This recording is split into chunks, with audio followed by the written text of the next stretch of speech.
Hello, Mr. and Mrs. L. Thank you so much for meeting with me today in order to go over Noah's case study.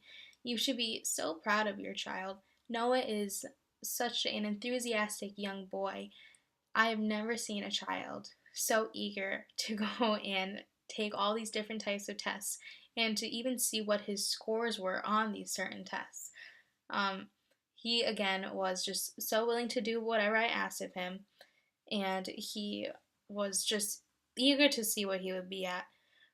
Before I did administer him all the different types of tests, I went over a little survey that I had to give him, and it was just basically called, let me find it here.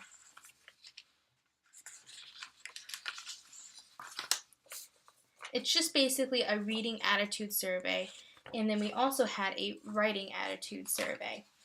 For his reading attitude survey, here it is.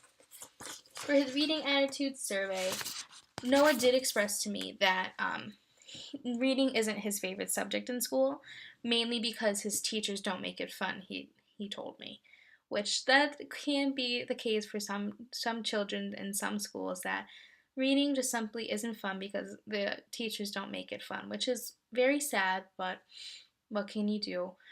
Um, but again, Noah took the survey and ended up saying that he um, had a more positive attitude towards reading inside of school rather than outside of school. And after we went over and we scored that survey, I asked him, well, why do you like reading inside of school more than you do outside of school? And he told me that being that he likes reading inside of school more than outside, because inside he's forced to read the text, but at home he's not necessarily forced.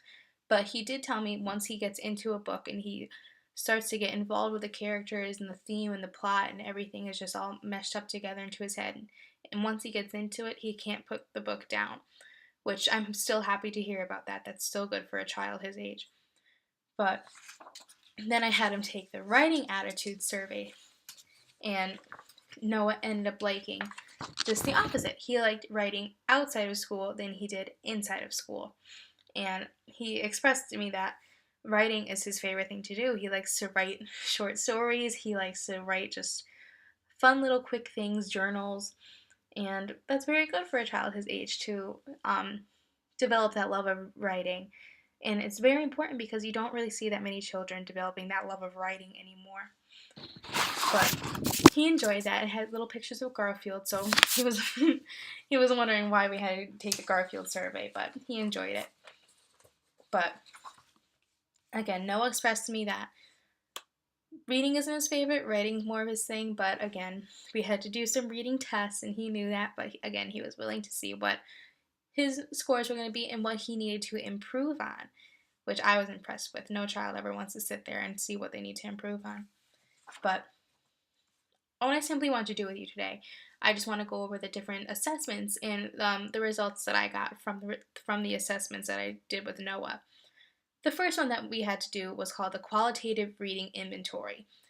And what that basically is I first asked I asked Noah to read a list of words that are based on his grade level that he should just know automatically on sight. So just some more difficult sight words. And based on my results from the word lists, Noah was able to recognize the words on his fifth grade level, no problem. For me, I wanted to see if I can maybe challenge Noah, and so I had him read the sixth grade word list. Now, when he read the sixth grade word list, he only automatically identified half of the words, and he didn't identify the other half. So at that point, it was at what we call their frustration level, which just means that we really shouldn't be testing them on this because they're not going to be successful at it. So, being that he wasn't successful at the sixth grade word list, which is fine, we know Noah's in fifth grade, he's where he has to be, there's no problem, there's no concern there. So, being that he's at the fifth grade level with the word list and in real life, I wanted to administer him the fifth grade passages for the QRI. Now, with his passages, I first had Noah read me a fifth grade narrative passage. Now, with Noah, he didn't, for the fifth grade narrative, he didn't have any prior knowledge, which That's okay. Could it have helped him with his comprehension questions? Yes, it could have. But again, Noah did express to me that with reading, another thing why he doesn't like it is because he's not that good at comprehending what he reads, and the questions that come after the stories that he reads, which that's a problem for a lot of children. It's not just him, which I had to ensure him that he's not the only one. There are a lot of children out there like that just simply can't comprehend what they read. They're fluent and they could read something very beautifully, but when they're asked to explain what they just read or answer questions on what they just read, it's not their forte. But again, that was his struggle with the 5th grade narrative. He was fluent when he was reading. He was able to retell me the events of the story in a sequential order, which is good. But his comprehension questions made it so that that wasn't his independent level, which means that that's where we want him to be at. But he was at his instructional level, which means that he can still stay there, but you want to see what more he can do, what other level he should be at. So being that he was instructional there, I wanted to bump him down one level, just simply at the 4th grade level. So again, I administered him a 4th grade narrative passage. And he did have some more prior knowledge on the subject. And then again, we read the passage. He was very fluent. He decoded words that he needed to decode. And then once we got to that, we did the retell. He was able to again retell me the information in a meaningful sequential order.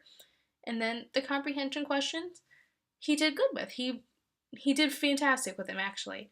But again, I believe the whole comprehension with the prior knowledge helped him in that sense, which again, you're not going to get all these passages when all these children have prior knowledge with everything.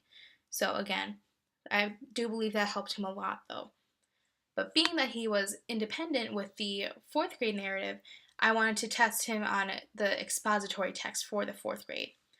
Now again, we discussed that his issue is comprehension, and that's what got him again with the 4th grade expository. He was, however, more interested in reading the expository text than he was with the narratives, but again, fluent, decoded words he needed to. Just the comprehension questions, again, that's what got him. And again, I have no problem with his fluency. It's just his comprehension that he knows he has to work on. I know he has to work on, and I'm sure you've been expressed by his teachers that that might be his fail suit right now. It's just his comprehension with whatever he reads. So that was the first test that we took with him. The next one that we did was the Dynamic Indicators of Basic Early Literacy Skills, which is just simply called the DIBELS. Now, Noah did express to me that he is considered gifted in his school, and the gifted students, I do not believe, get administered the DIBELS oral reading fluency tests and the retell fluency tests because they simply just don't do it if they are considered gifted. So Noah has heard of them, he just hasn't taken one this school year. So what I first have to do, the oral reading fluency test for the DIBELS, the students just simply read a passage that we give to them for 1 minute and we time it. We set a timer for 1 minute, play it, they start reading, and once the minute is done, we tell them to stop.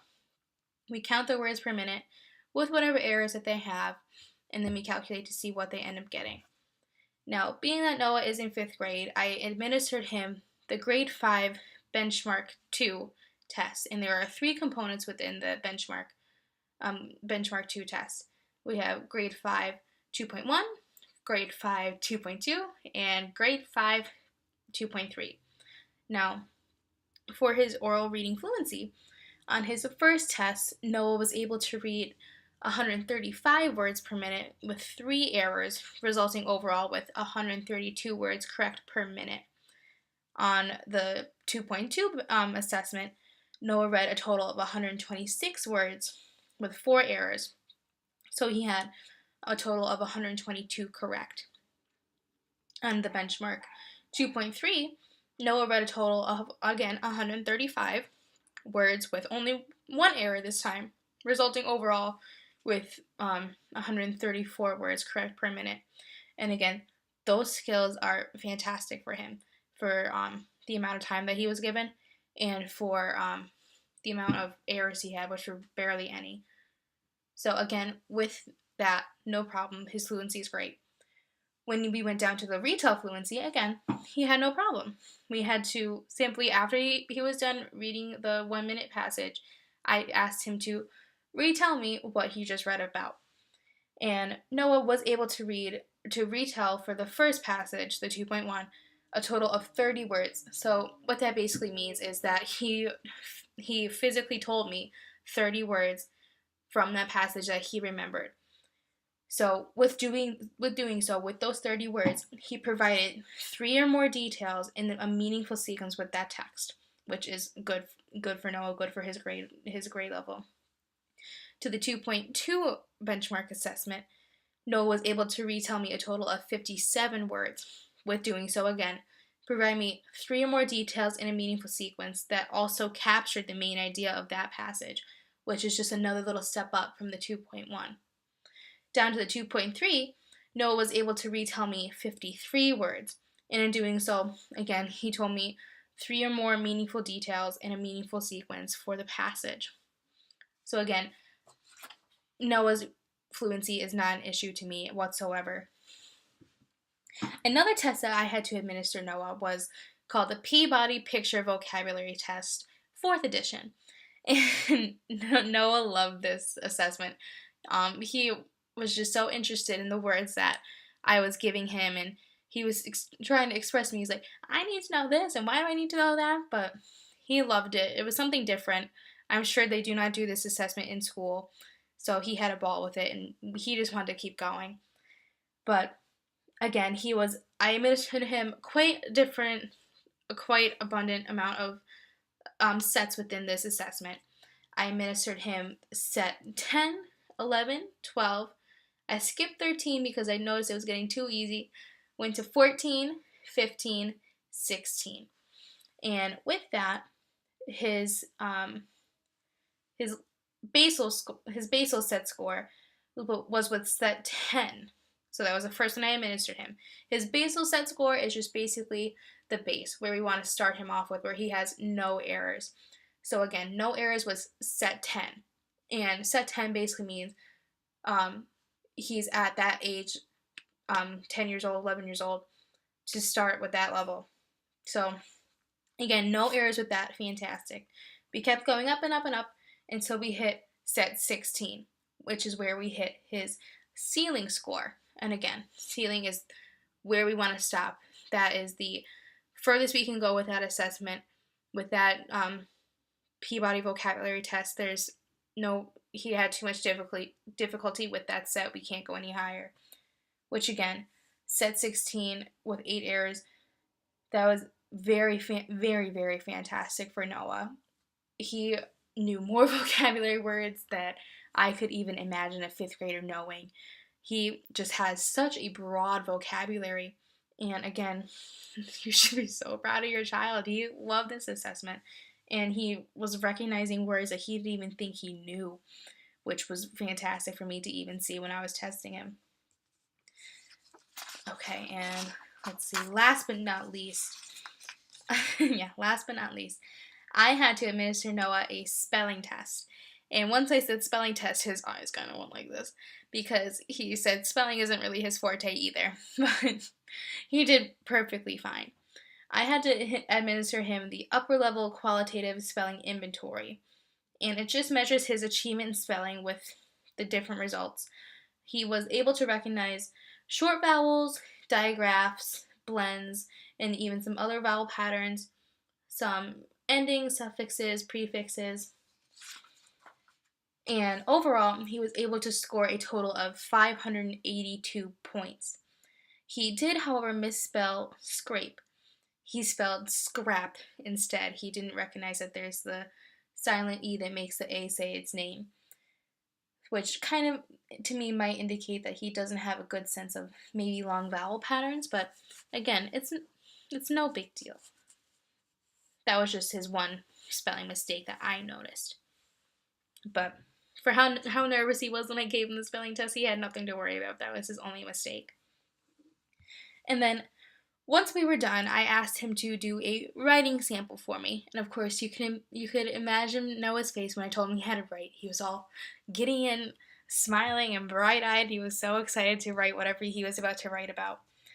So, if you know your child, you know your child wrote about the Titanic. His favorite thing in the world is the Titanic. That's what all he told me during our pre-testing interview was all the different things about the Titanic and the different dates and the different events that happened on the dates and who was on it, who wasn't on it. But again, had no trouble picking a topic. That's fantastic.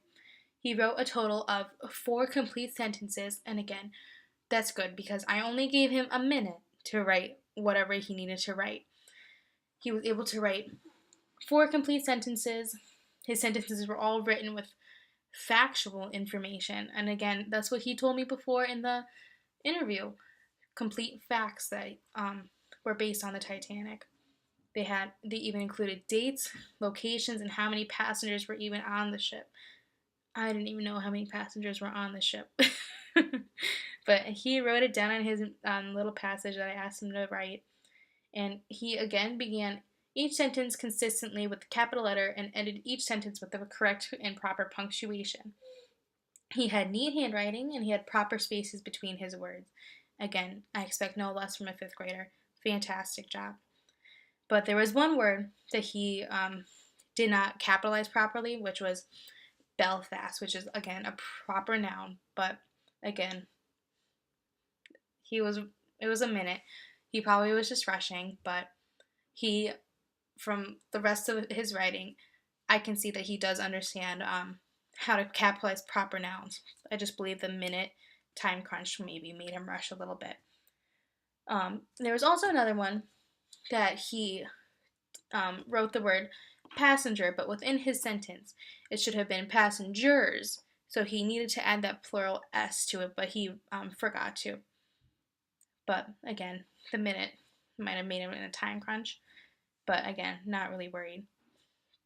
Well, overall, he was able to develop a topic, he had neat handwriting, used the proper punctuation marks, and provided factual information on his topic, which is, again, impressive. He didn't just write about what his day was going to be like or what he had for breakfast that morning.